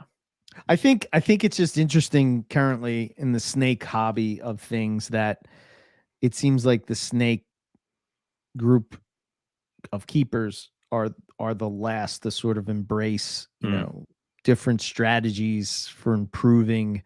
I have so many ideas in my head of what I want to do for cages, but I have no space to do them. Yeah, that's the thing, right? And I think that there's just this and maybe it has to do with the fact, like, if you're breeding monitors, you're sort of focused on a species as opposed to a morph. Whereas if you're doing snakes, a lot of times you're more morph centric type of thing. So you have to have multiple animals and bloodlines and all this kind of stuff. I don't know. It just would be interesting to see why that plays out, how it is. But I think about, like, if I had an animal that was producing slugs, like, why did it produce slugs? Is it something that I did? Is it something that I don't know. That's as far as snake keeping, that's where I would sort of like try to improve upon so that doesn't happen again. Yeah, I'm going to be really, really, really, really mean to my Xanic female coming this season because this has been like the third or fourth year I've tried to breed her and I've gotten nothing from her. So, yeah, I'm done playing nice with her. Like, it's just like, because now it's gotten to the point where I need to start proving her out and trying to figure out what's going on with her, because otherwise none of the Xanic projects are going anywhere. So it's almost like I think I might just put one of my proven males in there just to get it done, and then we'll see what happens later on. But again, it's like, but she's a carpet, so should be falling into the realm of all the other carpets that I have in the room, but she's not. So clearly improvements can be made. Yeah, I think, I've had some thoughts on the keeper minds, like, I think if you're a breeder, obviously, and you're doing this as a profession, you're going to have as many snakes as you can, and you're going to, you're not necessarily going to, have this elaborate enclosure thing set up. You're going to meet the basic needs, You know, and that doesn't mean that like, you know, like, oh, and even some of your cages, although they're not decked out like the middle of Australia, you do have things in there, but they're just more economical, you know, like your easily tub, cleanable. Yeah. cleanable, and you know, those things. You have those little boxes that you put in all your little cages. I had to. Well, the problem is that so some of my larger pythons that I had from way back in the day, I lost one of them. So as the bigger guys have been passing away, and the animals that I have not allowed to get to the giant size that I let my original crop get to grow up, now they're going in 4-foot cages, but that big bin is too big for them. So I get them a smaller, the black bin with the yellow top thing that I keep getting everybody else. Right. So now they have more floor space. So now the cages themselves seem bigger. So yeah. Right. I would almost venture to say that for snakes. I mean, if you have that above hide, they sort of get in the arboreal thing. You know what I mean? Like, so like, I haven't seen my rhinos. Right. They go in there. I haven't seen them for days. Like, I'm like, great. I have this wonderful display cage, and I gave them a hide, and now they're gone. It's I have to go get another ceiling hide because both of them cram themselves into the ceiling hide. Into the one? And it's like, all right, as long as you're breeding in there, whatever. But yeah. Yeah. Yeah, it's true. You know, this is true. It's not every species that wants a big extravagant enclosure. No. Ball pythons do great in like a bin. Yeah. It's like, but that's what they're, you know, that's what they're almost kind of used to. Yeah. It's just one of those things where I have a water python where I just finally got her into a cage because I got her set up in a cage, and it's at the bottom of a stack in the far corner where the only time I'm ever in front of that cage is if I'm working with the false water cobra, and the false water cobra are going to be moving soon. So it's the best way to get her in there so she doesn't freak out. Any other cage, she's up against the glass, hitting her head. So I'm hoping that, plus getting the male larger, I might actually have a shot at water pythons. But you got to play it around. Otherwise, she would just go back into a bin. Otherwise, she'd lose her mind. So not every snake wants a giant, extravagant cage, but I think a healthy dose of both in your collection is fine. Yeah, and then you know, it's going old school, right? The whole idea of just giving whatever reptile you keep their choices to make, right? I think that's like, you know, back in the 80s, that was the big thing, you know, give it a hot spot, give it a cool spot, give it a hide on this side, give it a hide on that side, so it can make those decisions on where it wants to be. And that's the same thing I'm doing with the food is offer it different food items and let it figure out what it wants to eat, you know? Yeah. I saw that I had a couple messages, so I went over, not to derail this conversation, but Eric Hernandez sent me a picture of his red Exantic. I don't want, no, dude. No, I don't want to see it. I don't want to see it. I don't. What in the hell? Yeah, it kind of looks. Yeah, like it reminds me of is that. So I bought my original Wildery Jag, right, and which I was a poor broke college kid, and I literally gave him like every penny I had. And then like a week later, he's like, you know, I have another Jag, and he shows me a Jag that kind of like had that same kind of head stamp, but the normal Jag like pattern, and it just reminds me of this girl. And he's like, you can have her for an additional $1,000. I'm like, I don't have money, but like that is gorgeous. Yeah. I guess I shouldn't have stopped sharing it until everybody got a peek at it. But head Exanic. He says it's a head Exanic. Head Exanic. Well, it's not a full Exanic, huh? Aren't they? That's pretty. Is it still? It's so being head Exanic. Typically, what I find is that the Exanic sort of dulls down the rest of the. Even if it's through. Yeah. And that thing is not. Well, and is it the red hitting the Exanic over the head with a chair? Like, I mean, yeah, I don't know. Who knows what that's going to look like? That's going to be cool. And then I was, I knew I had a picture for you. Yeah. and I'm going to share it with you now. And I had it sitting there, and I think of the ghost, and you think of what we were talking about. You know, I've been after ghosts for eons, man. Now imagine that in a tiger.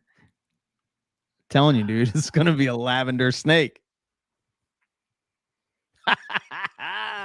You know, I've been after ghost projects since forever. Yep. So, damn. Yeah, that's nice. I have this year. I have the potential of caramel exanics. So, do you? Yep. Okay. Yep. I bred my caramel head exanic to my caramel head exanic. I produced them both. God damn it. So there better be something that comes out of there good. Holy shit. All right. Yeah, that's nice. Wow. Now imagine that pattern and color in a stripe. Well, they would look like, the problem is, like, so you have the super hypo tigers that Nick has, where it's basically the caramely gold colors and hypo colors, and they're organized in a stripe, and then there's some black flakes. Yes, I want to see that with ghost colors. Of course I do. Yeah. Please know I don't have the money for it. So, like, if you want to delay a couple years in producing some of these things, totally okay. But yeah, dude, Australia's been ahead of us on ghosts for everything, so I can't wait for that shit. Yeah, honest. So that's Southern Serpents in Australia over on Instagram, but very cool. God damn. That's a crazy looking snake. Yeah. Yeah, he has some crazy looking snakes for sure. I'm hoping this year to have some more super caramel tiger jags, because I went the long way around the barn and made the caramel tiger, and I bred it to a super caramel jag. So we'll see. Yeah. That would be cool. That would be cool. Sorry, I think Darwin's are no, not Darwin's. Brisbane's are hatching in the next couple weeks. They're the really? First ones. Yep. That'll be cool to see. Yep. That's a new thing for me. Yeah, maybe you'll hatch out some of those really cool red stripy ones that Nick had produced. I don't want. See, the problem is that I'm like, oh, okay. You don't want anything you want to. No, I'm like, I want all these Darwins to go away, and there's something cool red and stripy hatches out. I'm gonna be like, fuck. Like, you really want Darwins, don't you? I don't want Darwins. You keep saying Darwins, and did I say Darwins again? Yes. Damn. Yes. No, Brisbane's. I don't want Darwins. Darwins are just fun-looking IJs. Yeah, I'm right there with you. If your diamond's gonna lay or not. Yeah, I can't tell either. So, but that's the fun of breeding a new species, you know. Also, it's spring breeder time. If you guys are trying with spring breeders, and you're getting discouraged by everybody else posting up like eggs and hatchlings, you're not done yet. Keep going. Don't call off your spring breeders till July. Right. Yeah, keep it going. Keep it going. I know. You're fine. Keep going. It's hard to stay the course. I know it is. I know it is. I'm sitting there and I'm like, I don't think the bred layer are going to go. And then I look down and they're breeding, and I'm like, well, shit, I'm an idiot. Like, it's there are several moments every breeding season that, first off, there are several gut punches every breeding season. Mm-hmm. There are also several really high peaks. Then there are several, clearly I don't know what I'm doing because the animals are doing this per season. So I've had several this year. I think what's going to be weird for me is adjusting to monitor breeding and lizard breeding, where they start just popping eggs out every other month. Like eggs. It's like 3 months later, more eggs. 3 months later, more eggs. Like, what? Please stop. There's too many. It's just you can't burk back all your ackies. You'll be drowning in ackies. No. I think I would probably sell them all. See, it's the problem is that is why I'm hideously concerned. Because you're going to start breeding the Kimberleys, and you're going to start being like, that's different. See, but then you're going to get like overflowed with Kimberleys, and then it's going to be like, hey, Owen, do you want Kimberleys? And I'm going to have to like disappear. Like, again, I'm going to have to not speak to you. You don't have a choice. You don't have a choice. It's not fair. Because what am I going to say? No. Here, this is yours now. Fuck. Yeah, so many locks. I'm right there, man. Yeah, same thing. Mm-hmm. She won't eat, which is good. I did I did feed her coming out, like hit her hard, every couple of days. I fed her a smaller meal, but just kept pounding her with the food. So she kind of had that idea that, ooh, food's around. I guess it's good to breed. Whether they think that or not, I don't know, but it seems to make sense to me. But yeah. So let's see. Owen is getting Kimberly's, Gelatins, Tully's. Was it Inland? Tully's? I don't want Tully's. Why would I want Tully's? Gelatins and inlands. Yeah. Okay. I don't want Tully's. Oh, and what's the other thing that you want that I have? Then you have a whole half of a clutch of Yakapuri Depot. No, those I want. Those I want. Like those I will come for. Like it is. They'll be the ones. I don't know where they went, Owen. No. The Kimberly Rock Monitor ate them. Oh no! I don't know where food. I don't know where we didn't get Yakapuri Depot eggs, Owen. What's up with the rack that says Yakapuri Depot? What? No, where? Don't look at that. Don't look at that. Don't open that bin. Yeah. Or Archer River coastal carpets. You might. I think you listen, are. In theory, I would think love. You have graduated from the coastal carpet guy. I think you are now. Collier guy, which is not where I wanted to go. Guy with a couple of carpets. With a few carpets. I went that way, and that wasn't where I wanted to go. So, or you're a Liasis guy with a couple of carpets and some colubris. That olive I don't python, know. I don't know where to go. That olive python better freaking lay the eggs, because I mean, you ever had an olive drop its food? No. Exactly. So it's like, she dropped the food. She keeps dropping it. Like now my other female olive, who is not breeding this year because she did 2 in a row, so she gets a year off.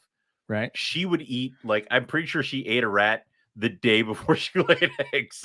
So she just kept rolling, but she would bask belly up. She would do all the things that would, like, I'm like, okay, you're gravid.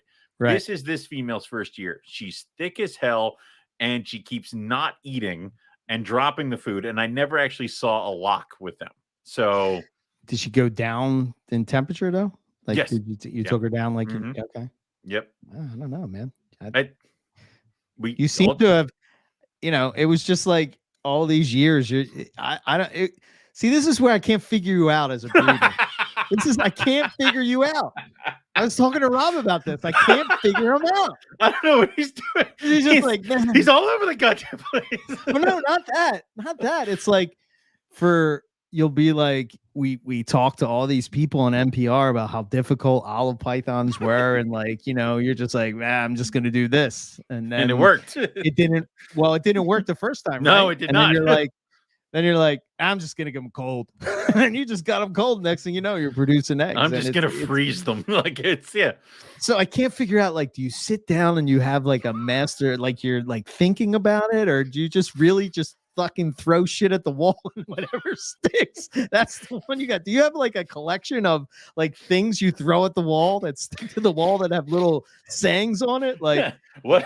It's a wheel. It's one of those. It's like a big wheel from The Price is Right. It's like, what am I doing to you guys this year? It's like, starving and freezing. Excellent. Because you got to remember, like, on the other spectrum, we have guys like Keith that, like, he has like every, like at 3 o'clock in the afternoon, Keith is on a different level, dude. Yeah. Like, Keith is like I worry what is going to happen when Keith retires, because then it's like 3 p.m. Bull and I moved to Stick. Different Stick, right, than was at 3 p.m. on this date 2 years ago. Right. More to follow. And it's just like, so, but, but there's always a question he'll ask. There is. That observation. He's always got a question. He's like, always got research. I wonder what would happen. This species of whale does this. And you're just like, how does this guy know all this shit? Like, what does that have to do with this? Oh my goodness! But he is always thinking of the next question. Yes. I have my goal. My goal is eggs. How do I get there? And what do I have to do to get us there? And I'll keep chipping away. So do you? Okay, now I have to tap into the mind of Owen McIntyre, the breeder, right?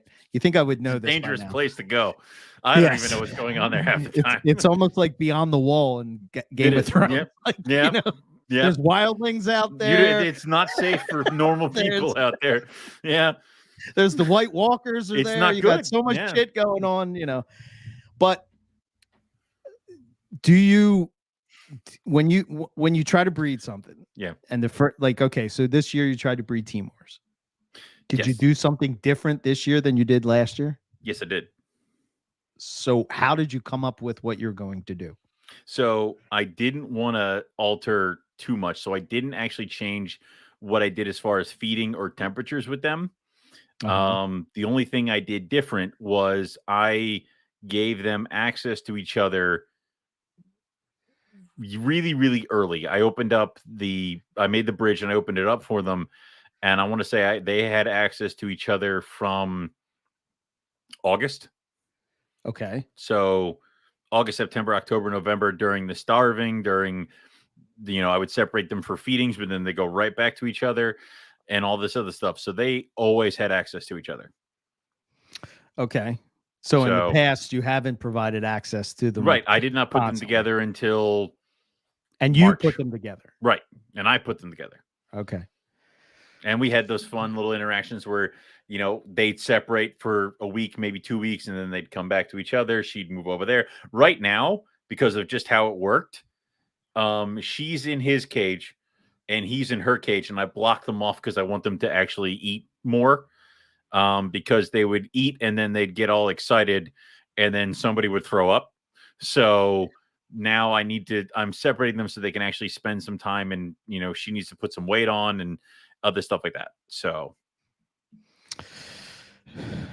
yeah. So okay. So I guess, like, do you think about, like, are you just looking at the snakes you have? Yes. And what they're doing? Yes. Do you apply that to I guess when you were doing MPR and stuff, you talk to people, you get ideas, you sort of like, you do. Okay. All right. Because you just never, like, you just have like this, like, I don't broadcast my process. Like, it's just like, I know. And that's also, why you're so secretive about I'm not sitting Your there. process is about as secretive as Bigfoot. Yeah, damn right. Yeah. It's like, listen, and also it's one of those things where I don't want to sit there and try to figure out and try to replicate what other people have done. I will take what you have done into consideration, and I'll try to see what I can do to make it work for me. But I think more often than not, people attempt to recreate, especially with hard to breed species, the exact conditions at somebody else's room in somebody else's place in a different state or country. Right. That's not going to work. What's going to work is figuring out what's going on with your animals and seeing when it's time. So this year I introduced gold-faced white lips constantly. They were with each other probably from August on and would be separated for food, put back together. And yeah. Right. Okay. That's all we're going to say on that one. Okay. All right. I mean, I'm not trying to put you on the spot to where you give away your secrets or anything like that. I have what happens is that I extract the hormones out of the glands of a fox and I boil it down, and then I inject each male snake coming September with these hormone glands. It sends them into a sexual frenzy, and they'll breed anything. Right. Yep. Okay. You got to find the fox, and that's hard. It has to be the right fox, red fox, right species of fox. It has to be a rare Siberian fox. Normal North American fox won't work. What about those foxes with the big ears? What are they? Fennecs? Those are desert foxes. Oh, they're adorable. You can't club one of those. Yeah. So. Oh man, Chris is going hardcore. He's looking for a house so he can get some monitors. There you go. Man, that's the problem, is that, because we're not staying in this place, and all I keep thinking about is I can't wait to when we start looking for houses, and I go, good, this is a good basement. Like this will do nicely. I can get Mertens. Yes. Screw you, Rob and Eric. Yep, I can do the Mertens. Yeah. So. Oh, that's awesome. Yep. Let me back up here. We got a question. So I'm thinking this means, Eric, are you going to bring your Tullies next year? Possibly. It's a possible. The female definitely could be ready. The male, I don't know. I would probably err on the side of saying maybe 2024, but it's possible. Crazier things have happened. So I don't really, as everybody knows, I don't really push things to get them to size, or Chris Salemi is apparently the prices for the mugs, my mug versus yours, is. Have you seen the picture? Go to the chat with me, Riley, Lucas, and you. I sent you the picture thing. It's the price for your mug is more than mine, but Chris is like, Owen. Chris Salemi is a very, very mean man. I'm high end. Yeah, but oh shit, we gotta post that up. 33% taller. It's like, he's not wrong. Oh man, that's great. That's the fact that he probably had to sit down and just do math in order to make that joke is even better. So. Hold on, but yeah, I mean, crazier things. Yep. So, but Owen McIntyre is 33% taller than Eric Berg.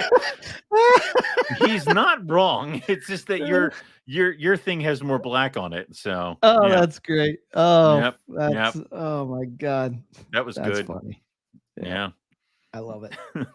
Gotta have a coffee mug for carpets and coffee. I gotta get one. I have to go get one for my. I have to go get a Rogue mug. I'm like, I don't have one. Shit, I should probably do that. Like it's. I have most of the podcasts. Ones. Yeah. I don't have a Rogue one. I gotta get more stuff. Like I keep talking about, I gotta start decking this place out with some decorations. First things first, though, it's the picture of the Podfathers going right there. The one of you in the Pope regalia. Yeah. Oh yeah. Oh yeah.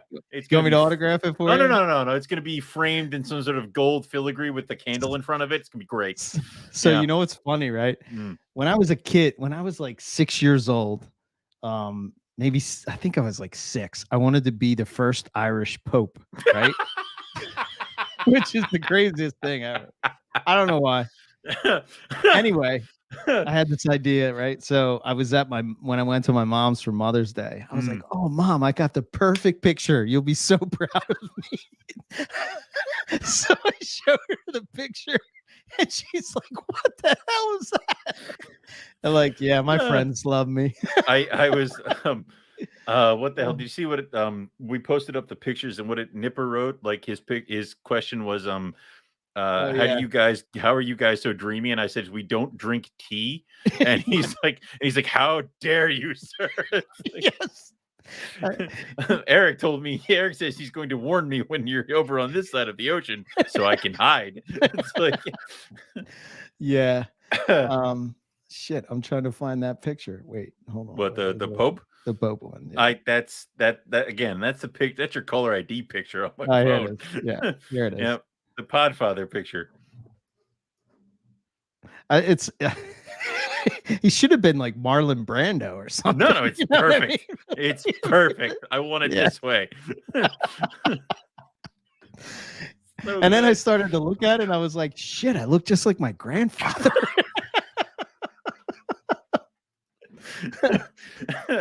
Oh, gotta love it. Love. That's funny. It's all right. We have to sit down with Chuck so I can ask him what the hell the whole Mac and Wookie thing's about. So, did you see the Mac and Wookie? No, I didn't see the Mac and Wookie. You didn't see the Mac and Wookie shirt? No, I didn't. Do you want to see the Mac and Wookie shirt? Yes, I want to see the Mac and Wookie shirt. Okay. Yes, I want to see this. All right. Who did this? Was it Chuck? I don't remember. It had to be Chuck and Justin because it's Fight Club, right? Who helped them? I think it was you. It was not me. It was Phil, wasn't it? No, I think it was somebody else. some other intern of some sort. Oh my God, was it? Oh shit! Was it Lucas? Did he betray me? No, Lucas would never do that. He would. Riley. It was the intern you fired. Fuck. You already fired him. I fired them. It was revenge. Revenge is sweet. Well, the problem is I fire them too quickly and easily. Yes. Let me try this way. Let me see if I can find it this way. And who did win this shirt? Who did win? Oh shit, I forget who it was. I want to say it was actually a shirt. Oh no, it was Andy Middleton. So he gets the Mac and Woogie shirt. Damn it. It says, I believe in you. Something like that. It says, but you don't believe in me. Something like oh man.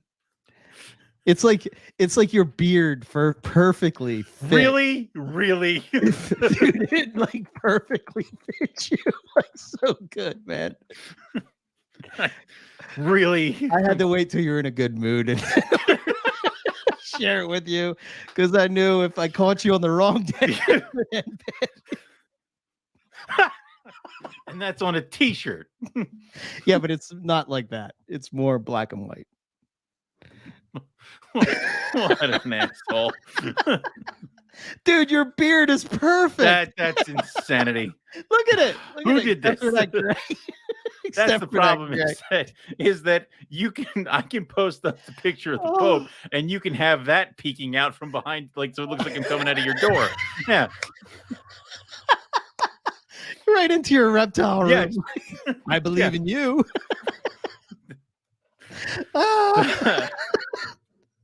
Come on, man. We should sell pictures of both of them, the Pope and the Mac and Wookie, on the T-shirt store. Oh, wait, one more time. God, one more time. Once more, please. Oh, man.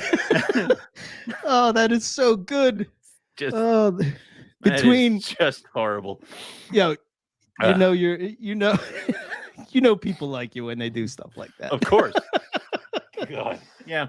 Riley, start designing something for the Mac and Wookie and the Pope thing. I want both those pictures somewhere where we can put them on the Teespring store. Where we control them? Where we control them, damn it. Yeah.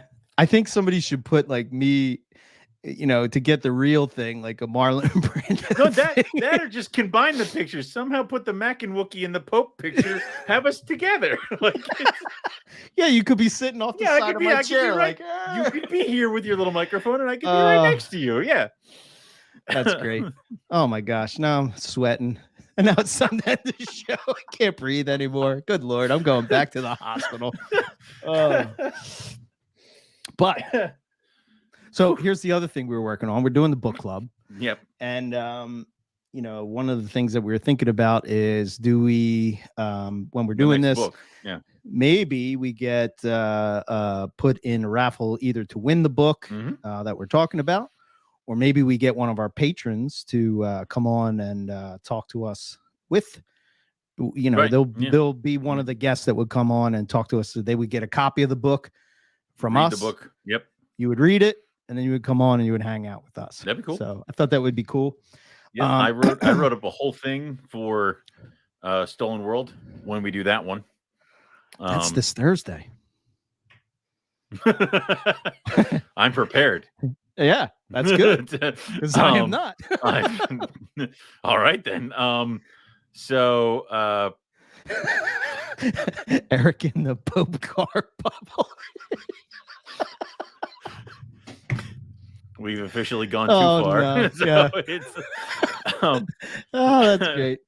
Anyway, this week's book will be Stolen World. So I can't wait, dude. I enjoyed this book thoroughly. Mm-hmm. To the point where I was kind of upset when I finished it, just because it's insane. It's insane. Yeah. If you have not read this book, please go pick it up, especially if you're into things like Morelia and Indonesian species, because it's just nuts. It should be a staple for anybody getting into the reptile hobby. And like I said, because you and I live and grew up near Philadelphia where a lot of this stuff happened. Yes.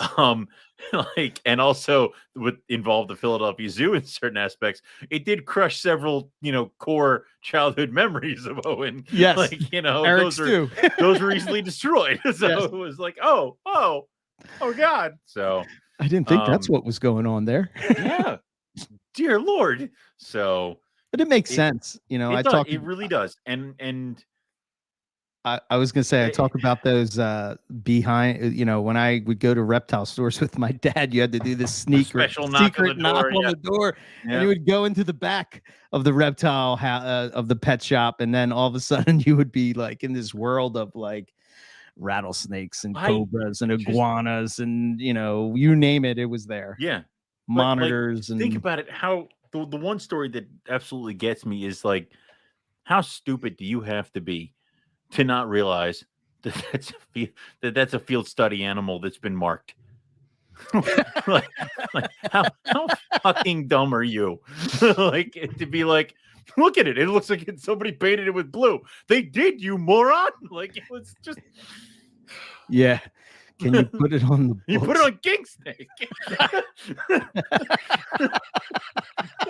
Well, I have a customer coming to buy it. Yeah, I bet you he's going to show you a badge. Look at that, he did. I wonder what this microchip on the back of this animal is. Just so dumb. Good Lord. Oh, man. Yeah. So, yeah, that is a great book. So on the next week's episode, we're going to be talking about we're going to do that book. It's good. It's fun. It's full of really great reptile stories. Yeah. And you just want to scream at the people who are doing things, because it's like if being a breeder now and stuff like that, I would not have done what they did like several times over. Yeah. Like just but it's so far it was a fun book. So yeah, it's similar to the Lizard King is another one that which I gotta get that one next. Is similar to that vein, but I kind of liked Stolen World a little more because it did talk about like you said, it did talk a little more about the Philadelphia Zoo and the Martin's Aquarium and Australian species, where it's like, and that's when the cassette tape cases arrived with the Woma pythons in them, and I'm like, what the hell? Like it was just no. Yeah, but yeah. Ozzy Osbourne, Diary of a Madman. Wrong. That's Woma python. Yeah. Dear God. Right. Yep. But yeah. Okay. So that's going to be next episode. And I'll put this on as soon as we finish up and get this on podcast so you can listen to it. But because we shared a lot of pictures and it's usually the me and Owen hanging out. We like to use it live and have fun and interact with you guys and. How about the Pope cutting shit out of the fur? No, that one's a little no. No, it's a family show, sir. I think if you had the Godfather thing with the Wookiee coming out the side, either one works. I think would be great. Either one works. Riley's on it. Yeah, Riley's on it. He'll give us both versions. He'll will be on the desk. All right. So yeah, I guess that's all we got, and yeah, we'll get out of here. So don't forget Monitor Fest 2022, May 28th. How did he say that? How it's spelled? Minoka? Yeah. Is that right? Me. Okay. Yep. Minoka, Illinois. So go check out monitorfest.com for more information. And I suppose you could contact Mike's Monitors if you wanted more information. Mm-hmm. Mike is hosting it. I would imagine it's going to be an epic event. I am bummed that I can't make the first one because that's where all the best, all the insanity shit happens. You know what I mean? That's where somebody's going to die. You're at the best one, So, but so there's that. If you want to support, well, I should say that if you're in the U.S. and you keep and breed reptiles, please be a member of USARC, usarc.org. I would also say subscribe to their YouTube channel. It's been an excellent way of communicating what's going on with what's going on with reptile keeping in the United States. So you should check that out. If you want to support the network and all of the podcasts on the channel, first subscribe. That's number one. Share all of the different podcasts on the network. If it's a show you liked, you enjoyed, you got something out of it, somebody asked you a question, share it around with people. Knowledge is power, that kind of thing. You can check out our website. We started reworking that too. And I was actually pretty surprised. Wait a minute. I got to show people this real quick, just so because I couldn't. I would say I keep seeing a lot of questions of like new carpet keepers who are looking for advice or something like that. It's almost like we have 11 years of episodes worth of talking almost specifically about carpet python. So feel free to share the show, guys. Maybe get some of those people who are looking for some guidance to check out the back catalog and kind of do their own research. I know a lot of them are probably just looking to be spoon fed, but we're a resource. So if somebody's needing it, go ahead and throw it on there. So, okay, so you can see that, right? So I just wanted to show, so this is some of the updates I made to it or whatever. Why is it us with the termite mound? It's always us with the termite mound. It's always the termite mound, yeah. Look at you. Look how slim you are in that picture. I know. So get back to I just want people to see. So if you go to the Morelia complex, right? And you're looking at this and it says, so if you wanted to learn about, click here. Click here. So the Darwin carpets, right? The wild one. Yeah. And then it'll give you some information. Oh my God. It's like I'm looking at the complete carpet python book. Kind of.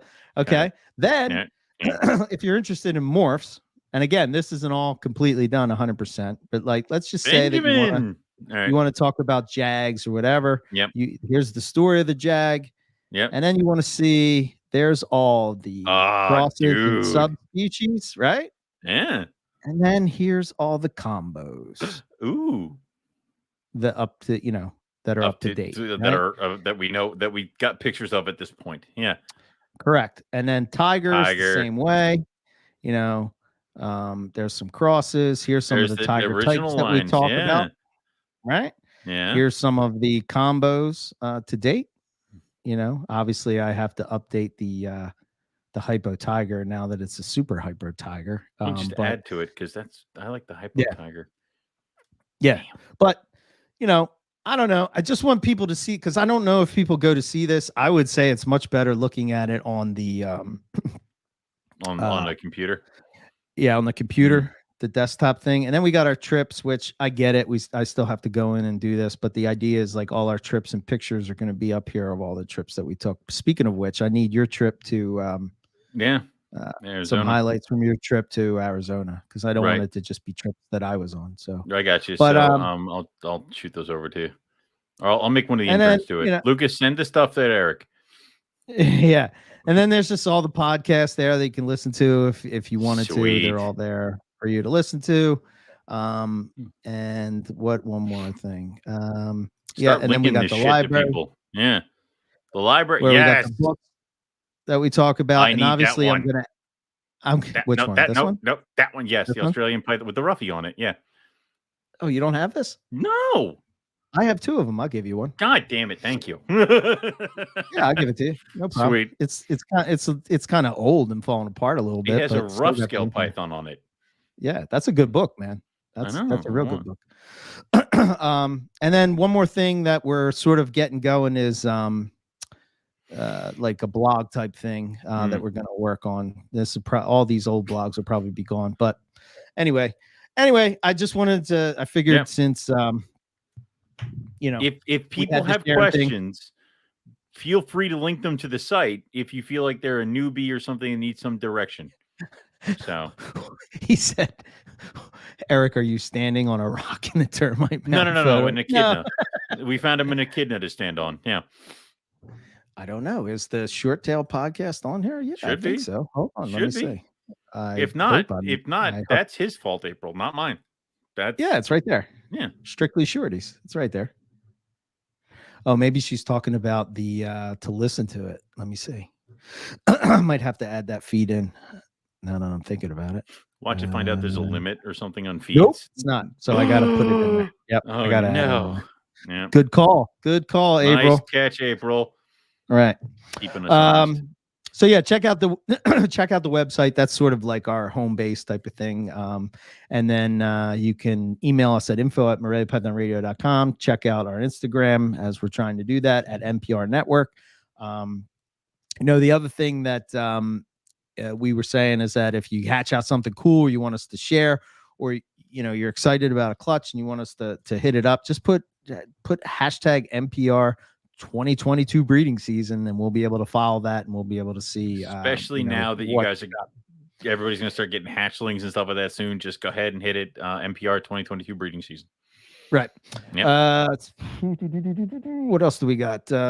Be sure to follow us on our YouTube channel, MPR Network. And if you want to do more, we do have this Teespring store.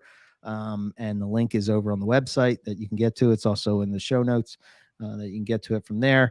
And finally, we have the Patreon that we do. If you want to be a member there, you can. Also, all the links for everything are in the show notes and also over on the website. That's all I have. That's all I have. I mean, other than that, some stuff's coming. Eggs are hatching soon, hopefully, and keep your eye on the website. If you're looking for animals, they'll be posted up there. That's all we have for you guys this week. So we'll say thank you all for listening, and we'll catch everybody back here next week for some more Morelia Python Radio. Good night.